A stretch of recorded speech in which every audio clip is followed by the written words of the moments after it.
Welcome, viewers. It's Mo from the Momentors Talkshow, a platform where I speak to leading women in ministry, business, politics, construction, finance.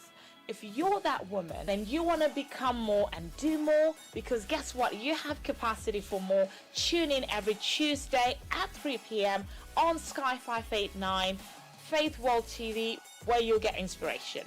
From Momentors Talkshow, bye bye. Welcome, viewers, to another special episode of the Momentous Talk Show. A talk show I talk to leading women across the United Kingdom, women who are leading in business, finance, ministry. And I just want to wish every viewer today just a happy International Women's Day. If I didn't mean to catch up with you, just the last Sunday gone. Is that correct, Eula? Yes, and today I have a special guest in the house. And it's a woman that when I read her profile, it's a woman called Eula Clarke. And this woman is from Clarke's Associates. Believe it or not, she was born and came to the United Kingdom, born in Jamaica, came to the United Kingdom at a tender age of 9 years old. Yes. Welcome to the studio today, Eula. Thank you, Mo. Thank you for having me again. Yes, happy International Day to every woman. Yes, happy International Women's Day. And it's this sign, that's what's trending at the moment, equal for equal. Yeah. And which is what brought me to have you on show today. Because reading your CV, I see that you came to the United Kingdom at the age of 9 years old, born and bred in Birmingham. And you were able to rise through the ranks, and you landed yourself in the financial sector to the point where you actually ended up being a top banking manager. Yeah. Right. So just walk us through the journey. You know, what was it like coming to the United Kingdom at a tender age of 9 years old? Like you say, most people, one or either of their parents come to the UK first, and so we're left with the grannies. Yeah. So I was left with my grandma, and mom came first and dad came after. And so initially, being the eldest, I came afterwards, and it was very daunting. I think it was about 1964. It was cold. It was winter, November month, and had my winter coat, and I'm thinking, what am I doing with a winter coat? Yeah. Yes. And so we came. It was adjusting to the lifestyle here in the UK, as opposed to how you were raised in the Caribbean, free to run, do what you feel like. Yes. And then getting that sort of back into the mother and father scenario that we have to end up calling mom. Yes. When it was granny. Oh, yeah. So it was adjusting to that. So that was a big adjustment in itself. Then the next biggie was school. Obviously, we went to school back home, but it was a different kind of curriculum criteria. So it was getting into school, which school, and progression through school. And for mom and dad, education was key. And so that's been instilled in us as girls. From the very onset, right? So obviously, growing up as a young girl, you're having to adapt to the new system. What was it like for you as a young girl? In a new country, were there feelings of anxiety? Did you feel like you were in a better place? What were the feelings at that time, growing up as a young girl? For me, as a young girl, I didn't feel an anxiety or an anxiousness because you had the arms of your family around you, and having both parents is very, very important. But I think what I felt was a competitive edge of wanting to be the best at whatever I was doing. So I always ran or compete to be the number one at whatever. If I'm in school, I have to be top of that class. Wow, you know absolutely, yes. And when I was reading, I read that you were an athlete at the time. Were you competitive and going for, so you were all that. And academically as well, you were excelling, weren't you? But academically, I'll take you back to this, and I'll never forget this word my dad taught me. Or said to me, it was in the levels at school to go from sort of, you were rated like A, B, C, and I was kind of a B, and I wanted to be an A, and it was my Right. best friend that was an A. And I thought, bugger. So then when you get to Yeah. the A, you get moved into the top Yes. rank of the classroom. So I went back to my dad and I goes, oh, she came A, and I Yeah. don't understand why she got A. Right. He goes, well, you know what you do? You stick onto her like a glue, and I never forgot so, that. So he taught you the principle of Yeah. association from Yeah. a very young age, Exactly. isn't it? So, okay. So association is key. It's Yeah. about who you associate Exactly. yourself with. So would you say that's what made you? Did you stick with this friend of yours? Yeah, I did, and I beat yes? her. Ah, wow. But I Wow. stuck with her, Wow. and then I got my A's, and I went through the class levels. Right.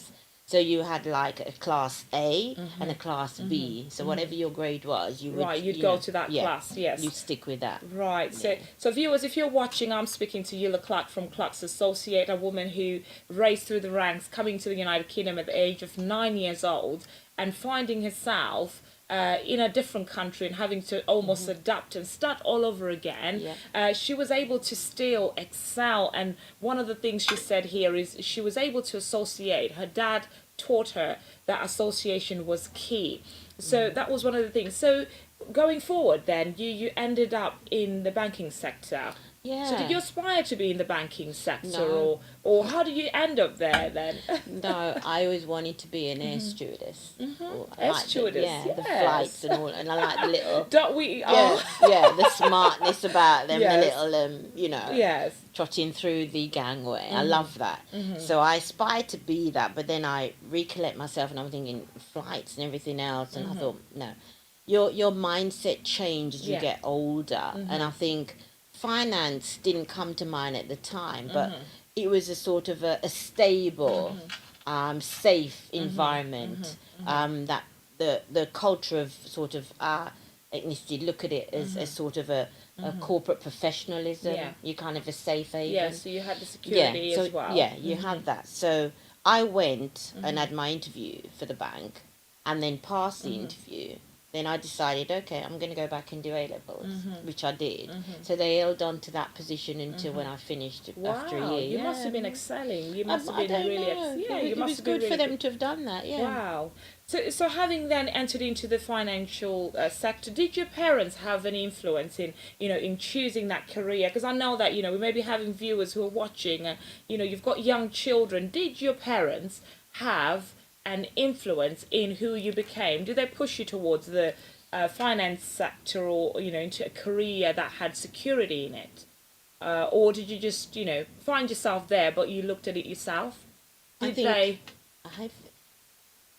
my parents didn't really push. They don't really push. We communicate and we'd talk about what we wanted to do, and it was left to me if I wanted to continue going back to school to do the A levels, because I had the job offer on the table, and Dad was always for education. Well, parents were always for education, but then when I explained about the bank, it's a safe environment, and at that time.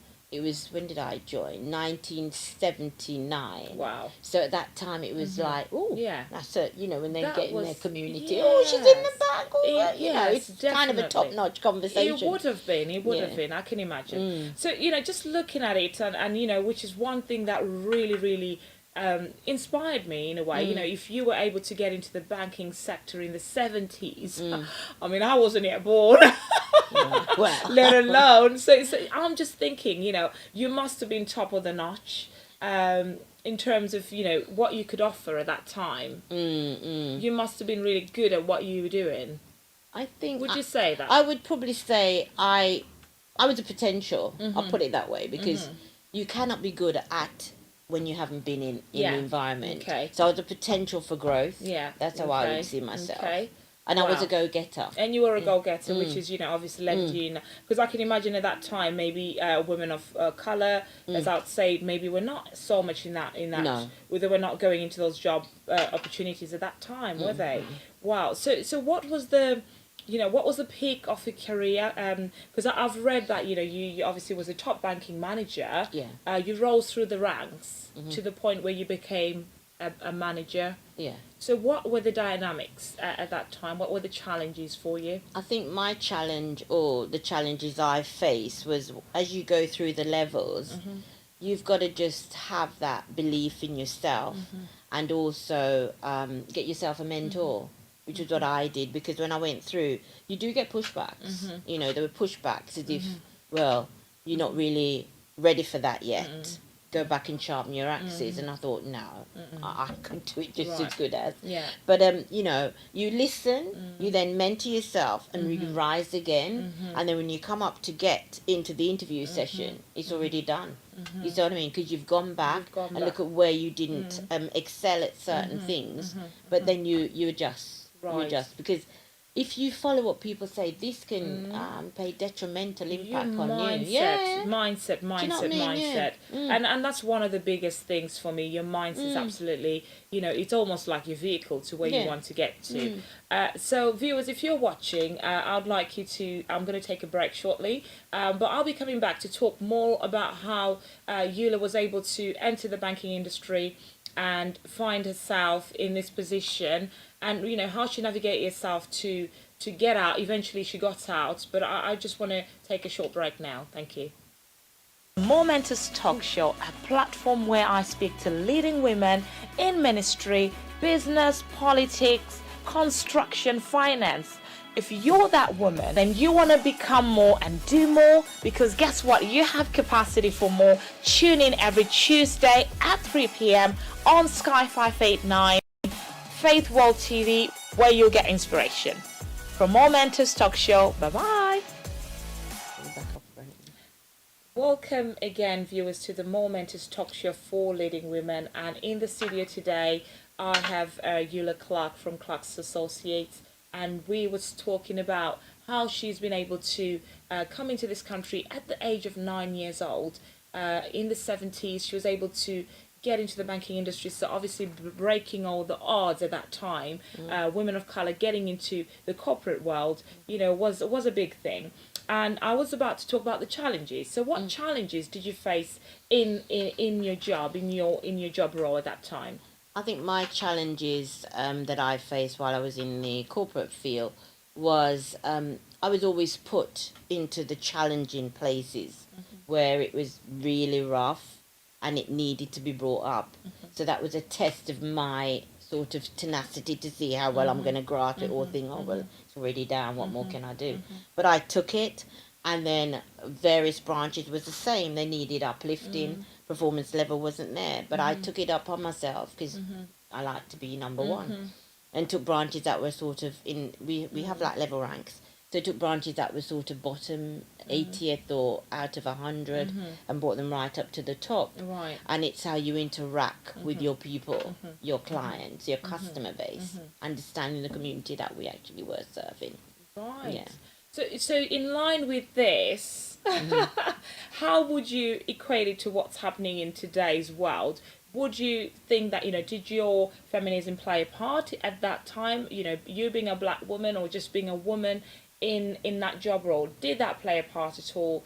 You know, what was the, you know, what would you say in line with the equal to equal agenda for women that we're currently talking about? I think I am a black woman, but I don't see black woman first. I see I'm a woman regardless of colour, creed, because we can all learn from each other. That's always been my kind of acronym that I go with. And in that, I put myself as a frame of a woman first. My ability to actually do, or the task that I'm equated to deliver, that I'm more than capable regardless of my colour.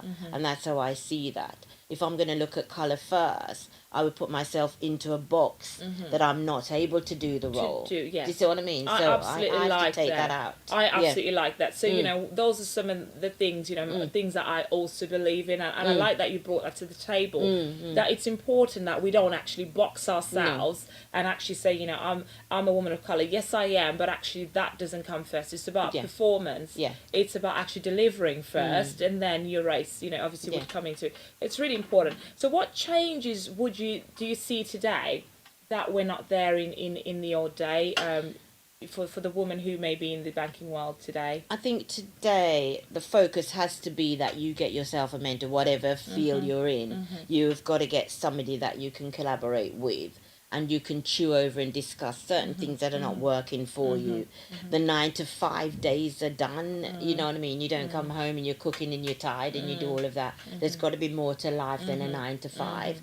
And I think that's where we're not really, as a woman of color, we're not spreading our ring and Right. diversifying Right. into things that are there to help you generate your wealth. Right. You see what I'm saying? Okay. So for me now, I would say your mentor first to talk over things, look at where you want to go in life and set your goals and start to plan, visualize your stuff and make sure that you follow what's laid out. You know, if you say you're going to do it, you have to follow the process. Right, Yeah. right.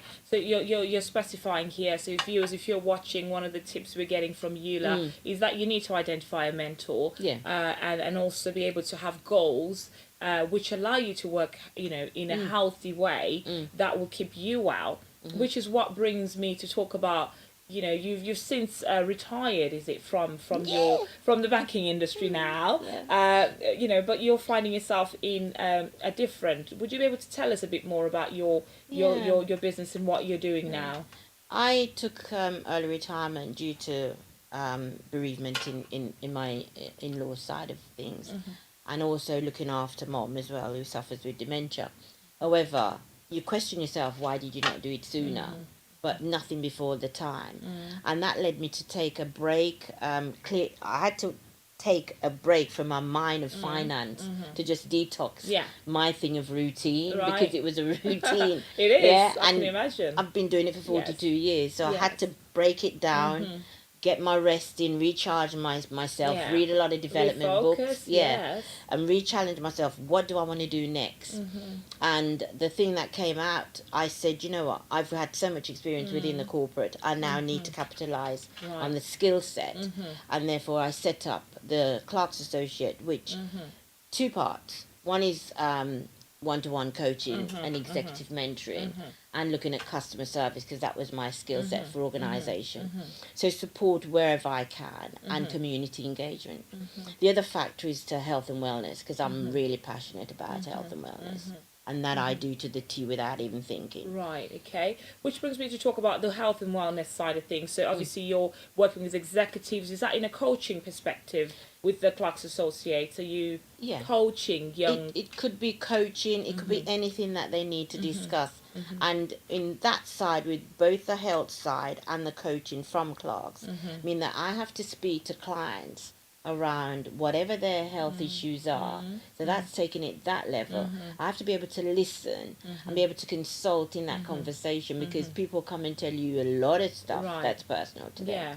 But it's how you then steer that conversation to say, this is what we'd recommend. Right. And, you know, people go by that. Okay. So give me a classic example of the work you've done, a scenario where you have an executive come on board, you know, possibly a woman running a business, and they come to you. You know, what would be a sort of normal scenario be? You know, what kind of work would you do with them? I have a lady that called out to me. I used to speak with her whilst I was in the corporate world, and she reached out to me. She was trying to set up her own thing and wanted kind of the business plan to be reviewed. So I'd look at that with her, and then also how to go for finance. Right. So, you know, I would just look and guide.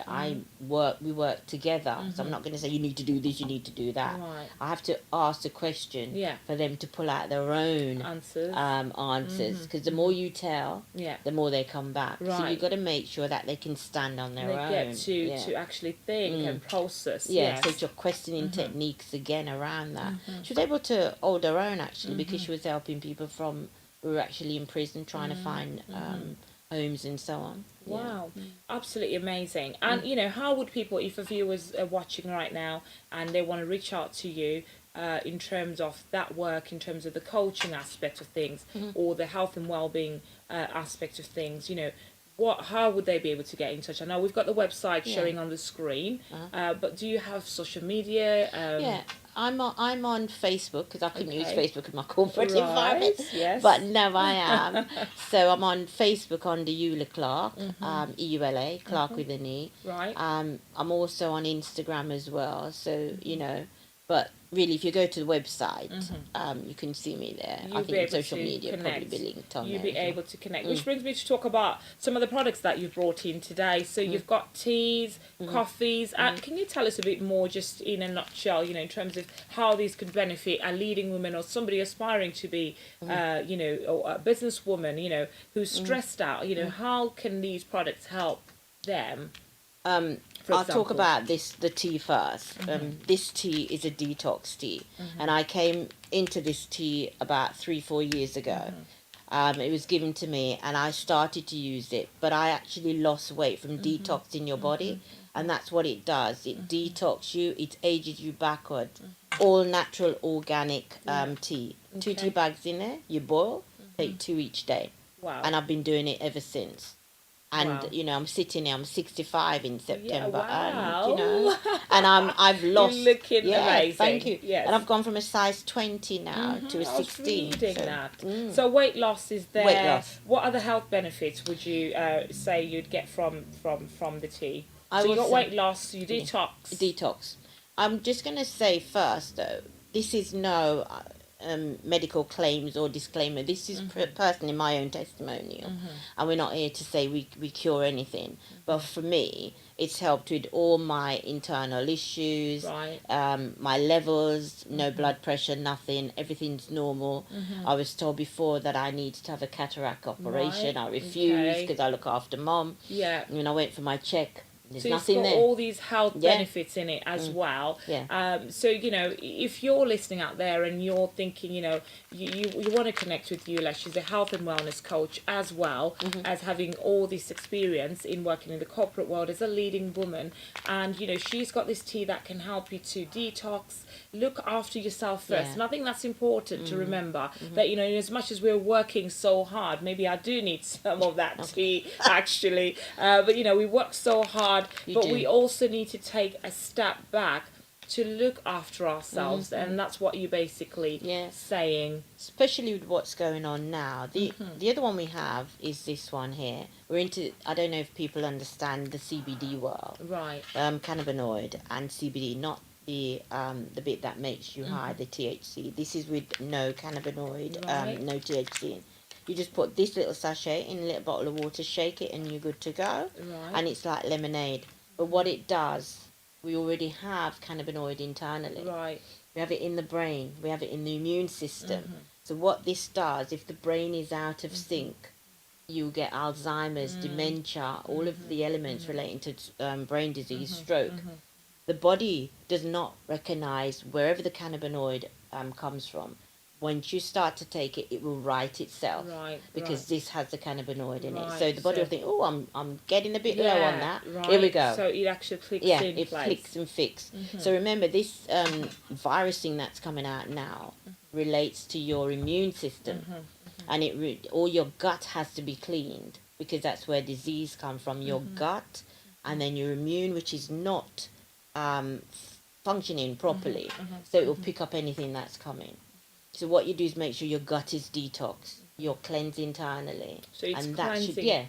Right. Cleanse you completely. Right. The parasite gets removed from your internal Right. organ. So obviously there will be some background, checks that have been Yeah. done, researches and etc. And if you want to connect with Eula to obviously get more information about this tea, which I think is absolutely fantastic. And she's talking about, obviously we need to clean out our systems, detox, and does it help with energy levels at all? Yeah. Oh God, yeah. We Okay. don't go to bed till 2 o'clock. Right. Yes, we don't. I know that from your social Yeah. media. Entrepreneurs, aren't we? Yes, So we we don't really sleep. But the thing is, my thing is, find what you love and run the passion around that, because that will keep you going. Yes, so Yeah. it's about finding what you love. So any last words from yourself, Eula, to anybody, who's aspiring to either go into corporate world and follow your footsteps in terms of banking? If, there's a woman out there who's thinking about going into the banking sector, what words of encouragement or would you give them, or advice would you give them before they step in? I think just make sure it's the right thing for you to do. But remember this, you can step into it and step out again, Yeah. because you'd have learned, you've got skill set that you're growing and developing once you're in that environment. So step in, see if it's the right thing for you. But remember, you can step out at any time. Yeah. You don't have to stay Yeah. as long as me. Okay, what's the worst that could happen? You can Yeah, at any just- time just- pull yeah. the plug. Yes. Pull the plug at any time and think, well, it's not for me. I need to do something else. Right. You've got to be happy in what you're doing, and you've got to make sure that at all time the mind is being charged and Yes. you're enjoying what you're doing. You're smiling. You're It's not. important. you're not thinking, oh, I've got to Yeah. pay the bill. So you're churning the wheel of a 9 to 5. You know, so it's almost like trading your time for money. Yeah, You know, yeah. that's something that, you know, as entrepreneurs, we don't like to trade our time for money. We want to just go out there and do something we love, because Yeah. you don't realize, which is why we work all these long hours, because you're constantly going, and you don't realize you've actually worked 7 hours Yeah, out of 24. exactly. So yes, because you love what you do. So you're saying that, you know, people, you need to go into something that you love to do. Find your passion and run with it. Okay, Yeah? find your passion and run with it. Right. If it's corporate, it's corporate, but then you're learning. You're on that learning level. And then if it's an entrepreneur, then you decide which is the best way you're going to go for the entrepreneur. There's properties, there's a health, Yes. there's everything else that you can do, but it brings you into a cluster of different people that cross your path that you're learning from. I mean, look at me. Correct. Associate. Yes, association is key. Yeah. And again, you know, it's association, the tribe. Choose the right tribe of women around you to support you. And, you know, which brings me to just really say thank you for coming on today, the Momentors Talkshow for today. Thank you for giving back. So if you're interested in connecting with Eula, please look at the numbers on the bottom of the screen, connect with her through her website, and contact her and get in touch with what she's doing. From myself, more. Until next time, thank you. Bye for now. Bye-bye. Momentous Talk Show, a platform where I speak to leading women in ministry, business, politics, construction, finance. If you're that woman, then you want to become more and do more, because guess what? You have capacity for more. Tune in every Tuesday at 3 p.m. on Sky 589, Faith World TV, where you'll get inspiration. From Momentous Talk Show, bye-bye.